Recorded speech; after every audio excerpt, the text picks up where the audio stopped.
আসসালামু আলাইকুম রহমতুল্লাহি বারাকাতুহু। মদ পান করলে কি হয়? ইসলাম ও বিজ্ঞানের চোখে মদের ভয়ঙ্কর 10টি পরিণতি সম্পর্কে আজকে আমরা জানব। মদ এক ধরনের পানীয় যাকে অনেকে আনন্দের উৎস মনে করে, কিন্তু জানেন কি এই আনন্দের পিছনে লুকিয়ে আছে ভয়ঙ্কর বিপদ। আজকে আমরা জানব মদের 10টি ভয়ঙ্কর দিক, ইসলামিকভাবেও এবং বৈজ্ঞানিকভাবেও।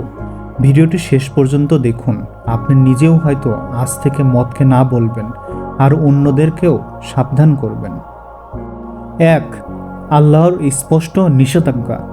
সূরা আল মায়েদা 90-91 এ বলা হয়েছে, হে ঈমানদারগণ, মদ, জুয়া, প্রতিমা এবং ভাগ্য নির্ধারক সরবল এগুলো শয়তানের কাজ, এগুলা থেকে দূরে থাকো যাতে তোমরা সফল হতে পারো। 2. নামাজ কবুল হয় না। হাদিসে বলা হয়েছে, যে ব্যক্তি মদ পান করে তার 40 দিন পর্যন্ত নামাজ কবুল হয় না। সহি মুসলিম।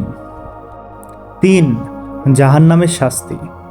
যারা দুনিয়াতে নেশা করে, আখিরাতে তাদের জন্য রয়েছে ভয়াবহ শাস্তি। রাসূল সাল্লাল্লাহু আলাইহি ওয়াসাল্লাম বলেছেন, যে ব্যক্তি মদ পান করে এবং তওবা না করে মারা যায়, সে জান্নাতে প্রবেশ করবে না। তিরমিজি। 4. অশ্লীলতা ও অপরাধে ধাবিত করে। হাদিসে বলা হয়েছে, মদ হলো সব পাপের মা। এটি মানুষকে হত্যা, জিনা, চুরি, এমনকি আত্মহননের দিকেও ঠেলে দেয়। 5. ঈমান দুর্বল করে, হেদায়েত থেকে দূরে সরিয়ে দেয়। মদ পানকারী ধীরে ধীরে আল্লাহর ভয় হারিয়ে ফেলে, তার ঈমান দুর্বল হয়ে যায়। একটি সময় সে আর ভালো মন্দের পার্থক্যও বোঝে না। মেডিকেল ও বৈজ্ঞানিক দৃষ্টিকোণ থেকে 5টি ক্ষতি সম্পর্কে এখন আমরা জানব। 6. লিভারের ভয়ঙ্কর ক্ষতি। Liver cirrhosis. দীর্ঘদিন মদ খেলে লিভারে চিরস্থায়ী ক্ষতি হয়, যাকে বলা হয় সিরোসিস। এটি ধীরে ধীরে মৃত্যুর দিকে ঠেলে দেয়। 7. ব্রেনের উপর ক্ষতিকর প্রভাব।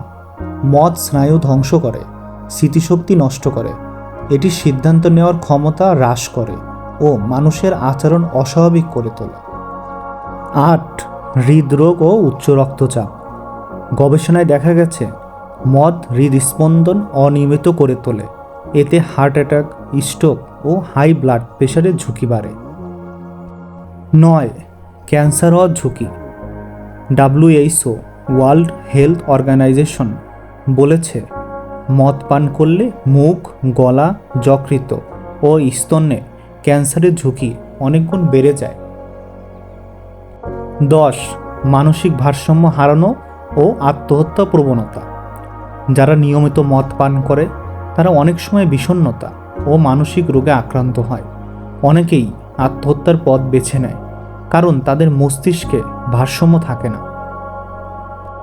মদ সাময়িক আনন্দ দিতে পারে, কিন্তু তার ফলাফল ভয়ঙ্কর। ইসলাম মদ নিষিদ্ধ করেছে, কারণ আল্লাহ আমাদের ভালোবাসেন। আর আধুনিক বিজ্ঞানেও প্রমাণ করেছে, মদ শরীর, মন এবং সমাজকে ধ্বংস করে। আসুন আমরা নিজে বাঁচি, পরিবারকে বাঁচাই এবং সমাজকে সতর্ক করি। মদকে না বলি এবং ইসলামী হেদায়েতকে হ্যাঁ বলি।